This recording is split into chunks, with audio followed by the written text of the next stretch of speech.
Students आज हम बात करेंगे कि एक इंसान फिजिक्स तक सफर किस तरह से तय करता है। यानी अगर आप एक इंसान की फितरत की बात करते हैं तो इनिशियली उसके क्वेश्चंस बड़े स्मॉल थे। यानी कि आप यूं समझे कि व्हाट इज फायर, यानी जो आग है ये क्या चीज़ है, इसकी कंपोजिशन क्या है, ये आग बर्न क्यों करती है, क्यों जलाती है।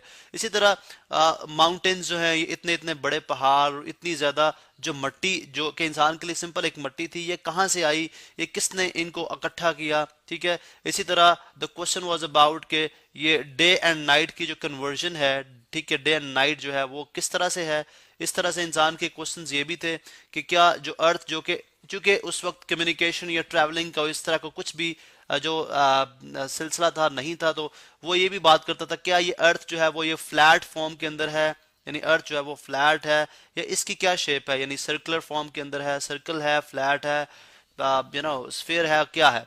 इसी तरह से उसके ये भी क्वेश्चन थे कि जो सूरज का गुरूब होना, उसका तुलू होना, इसी तरह अबाउट मून के चांद क्या है। तो बहुत सारे क्वेश्चंस ऐसे थे, व्हाट इज वाटर। तो ये इंसानी सरिश्त के अंदर ये चीज शामिल है कि वो इन सब चीजों के जवाब, एक तजस्सुस था जो इन सब चीजों ने उसके अंदर रखा, जिसके जवाब ढूंढने के लिए उसने अपने दिए गए 5 सेंसेस को यूज किया, विच इज कॉल्ड ऑब्जर्वेशन। अब जो ऑब्जर्वेशन से उसने इन सब चीजों को जब ऑब्जर्व किया तो उसने इनके ऊपर कुछ कंक्लूजन दिया, मतलब खुद से कुछ उसने कोई हाइपोथेसिस जनरेट किया कि ये फायर जो है वो इसलिए बर्न करती है कि इसके अंदर कुछ ऐसा मटेरियल है जो कि बाकी एलिमेंट्स के अंदर नहीं है, बाकी चीजों के अंदर नहीं है, तो वो बर्न नहीं कर सकती। अब जब उसने ऑब्जर्वेशन दे दी तो उसको शक था, बिकॉज उसके अंदर शक मौजूद था। उस चीज को वेरीफाई करने के लिए ही सेड कि मुझे कुछ एक्सपेरिमेंट्स भी करने चाहिए।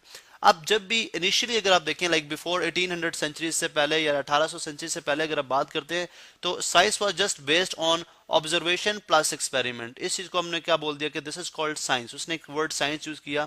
साइंस बेसिकली एक लैटिन वर्ड है जिसका मीनिंग जो कि ड्राइव होता है वर्ड सेंशिया से, जिसका मतलब है नॉलेज। यानी आप जो नॉलेज जब आप चीजों का हासिल करेंगे तो you would call it science.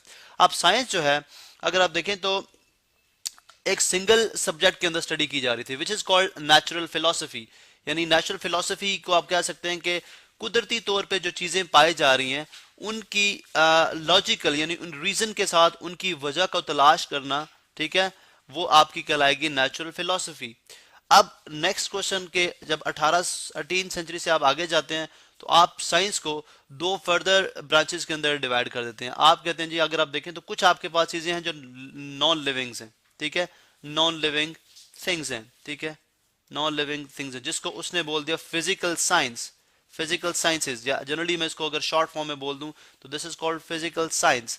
और वो चीजें जो आपकी लिविंग थिंग्स हैं, जो कि मूव कर सकती हैं या जो कि ग्रो कर सकती हैं, ठीक है, लिविंग थिंग्स, उसको उसने नेम दे दिया, this is called biological sciences. Living things को हम जनरली एक टर्म के अंदर लिखें तो वो क्या कहलाएंगी, बायोलॉजिकल साइंसेज।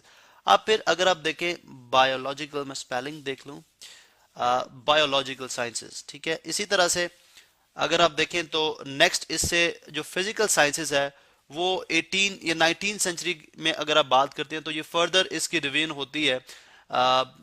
स्टार्ट में अगर आप बात करते हैं तो हम यूं कहते हैं जी कि फिजिकल साइंस जो है फिर डिवाइड हो जाती है आपकी दो फर्द या डिफरेंट ब्रांचेस के अंदर, जिसमें आप फिजिक्स की बात करते हैं, ठीक है, जिसमें आप केमिस्ट्री की बात करते हैं, केमिस्ट्री के चीज़ों की केमिस्ट्री क्या है, जिसमें आप बात करते हैं एस्ट्रोनॉमी की बात करते हैं, ठीक है, अबाउट लाइक प्लैनेट्स वगैरह, एस्ट्रोनॉमी की बात करते हैं। इसी तरह आप इसमें बात करेंगे जियोलॉजी की, यानी अबाउट अर्थ, ज़मीन से रिलेटेड। इसी तरह आपकी जो फिजिकल साइंसेज है उनकी डिफरेंट ब्रांचेस आई। अब जब मैंने फिजिक्स की बात की तो फिजिक्स को इंसान इस तरह से डिफाइन किया है कि सिर्फ वो चीज़ें जो कि मैटर हैं या एनर्जी हैं, यानी in in the form of matter और in the form of energy. जब आप एक मैटर की बात करते हैं या आप एनर्जी की बात करते हैं, ठीक है, तो उस केस में हम बात करेंगे जी कि जो भी चीज मैटर है। अब जनरली मैटर क्या था, इंसान इसको डिफाइन कर दिया जी कि हर वो चीज जो कि जगह रखती है और स्पेस जो कि स्पेस लेती है या उसका उसकी कुछ उसके अंदर कुछ क्वांटिटी कंटेन करती है, वो एक किस्म का मैटर है। यानी जब इंसान ने मैटर को देखा तो मैटर तो उसको मुख्तलिफ हालतों में नजर आया। यानी अगर आप देखें तो एक ह्यूमन बॉडी जो है वो भी एक डिफरेंट मैटर से बनी हुई है, ठीक है, ह्यूमन बॉडी एक डिफरेंट मैटर से बनी हुई है। इसी तरह से आपने देखा जी कि जो जितने भी आपके आई मीन टू से कि जो non non living things, human body का जस्ट एक लिविंग थिंग है, लेकिन हम इसकी कंपोजिशन की जब आप बात करते हैं तो ये एक मैटर है, ठीक है, बिकॉज ये जगह भी घेर है और इसका कुछ इसके अंदर कुछ क्वांटिटी भी है। इसी तरह मैटर की जब आप बात करते हैं तो आप कहते हैं जी कि जमीन जो है, अर्थ जो है, इसके अंदर अगर आप देखें तो बहुत सारे मैटर्स हैं। उसने आयरन को देखा, आयरन भी एक डिफरेंट मैटर है, ठीक है। अब जो है उसने कॉपर को देखा, कॉपर एक डिफरेंट मैटर है। तो अब रीजन ये थी कि एक मैटर दूसरे मैटर से जो डिफरेंशिएट कर रहा है उसकी क्या रीजन है, ठीक है, एक मैटर से दूसरा मैटर किस तरह से क्रिएट किया जा सकता है। अब ये जो सारे कॉन्सेप्ट थे ये मैटर के अंदर आए। फिर उसने एनर्जी को देखा। एनर्जी में अगर आप देखें तो उसने देखा जी हीट जो है, हीट इज एनर्जी, हीट एक एनर्जी है, ठीक है। एनर्जी के डिफरेंट फॉर्म्स उसने जो है स्टडी की। आप अगर आप देखते हैं तो लाइट जो है, उसने लाइट को देखा, लाइट भी एक एनर्जी है, ठीक है। इसी तरह से आपकी मैकेनिकल एनर्जी होती है, ऐसी एनर्जी जो कि आप किसी काम को करने के लिए आप इस्तेमाल करते हैं। फिर इलेक्ट्रिकल एनर्जी, उसने इस चीज़ को स्टडी किया तो उसने देखा जी कि जो एनर्जी है उसके डिफरेंट फॉर्म्स हैं, इलेक्ट्रिकल एनर्जी। उसके बाद एक इंसान जो है ये तो इंडिविजुअली हम देख लें कि what is matter and what is energy. फिर इनकी इंटर कन्वर्जन पे भी देखा, उसने देखा कि मैटर और एनर्जी का क्या रिलेशन है, क्योंकि आज ये बात प्रूफ होती है बिग बैंग थ्योरी के मुताबिक कि इनिशियली जो मैटर और एनर्जी था वो लाइक उनको सेपरेट करना, उनको इंडिविजुअल लेवल पे स्टडी करना वाज डिफिकल्ट। वो बिल्कुल एक इकट्ठे थे, लेकिन बिग बैंग होता है यानी एक धमाका होता है यूनिवर्स के अंदर, तो आपका मैटर जो है वो अलग हो जाता है, एनर्जी जो है वो अलग हो जाती है, ठीक है। और उस वक्त उसके बाद आपका स्पेस क्रिएट हो जाता है, यानी आपका टाइम स्टार्ट होता है, उसके बाद फिर आपका स्पेस क्रिएट होता है। बिकॉज जब मैटर बिखर जाता है पूरी उस स्पेस के अंदर, तो आप यूँ बात करते हैं जी कि मैटर एंड एनर्जी जो है वो डिफरेंट डिफरेंट हो गया, अलग हो गए, ठीक है।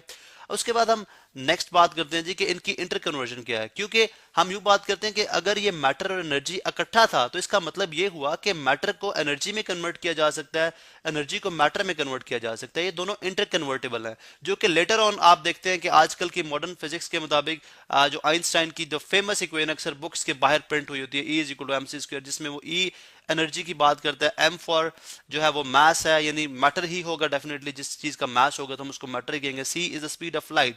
तो यहां से अगर आप देखें तो एनर्जी इक्वल हो सकती है मैटर के, यानी कन्वर्ट की जा सकती है, अगर उसको सी स्क्वायर से मल्टीप्लाई कर दिया जाए, मैटर को कन्वर्ट किया जा सकता है एनर्जी में।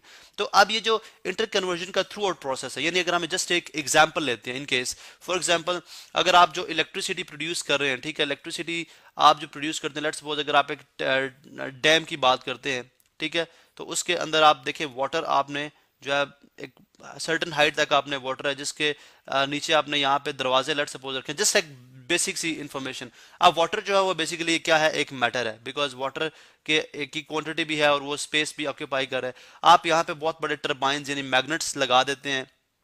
अब क्या होता है, अगर आप देखें तो वाटर जब यहाँ से बहुत प्रेशर से निकलता है तो मैग्नेट्स को क्या करता है, मूव करता है। अब मैग्नेट्स को जब वो मूव करता है तो उसके अंदर उन्होंने इस तरह से सिस्टम बनाया कि वायर्स प्लेस हैं जिनके अंदर से इलेक्ट्रिकल एनर्जी प्रोड्यूस होती है। अब अगर आप देखें तो मैटर को आप यहाँ पे यूटिलाइज कर रहे हैं, उसके अंदर जो मैटर के अंदर जो एनर्जी मौजूद है उसको यूटिलाइज करके आप उसे इलेक्ट्रिकल एनर्जी बना रहे हैं। अब देखें ये बेसिकली क्या है, सारी फिजिक्स है, इलेक्ट्रिकल एनर्जी, ये सारी क्या है, फिजिक्स है।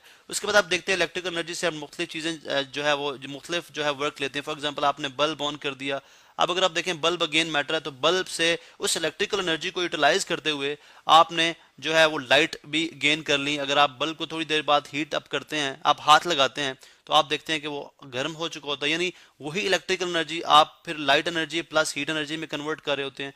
तो ये सारी इंटर कन्वर्जन है मैटर की एनर्जी में या एनर्जी की मैटर में या एनर्जी की फिर डिफरेंट फॉर्म्स के अंदर जो इंटर कन्वर्जन है, ये सब जो है वो फिजिक्स के अंदर हम स्टडी करते हैं। तो जनरली हम फिजिक्स को डिफाइन करते हैं जी कि ऐसी ब्रांच जिसके अंदर आप मैटर और एनर्जी और उनके इंटर कन्वर्जन के बारे में स्टडी करते हैं, वो कहलाती है फिजिक्स।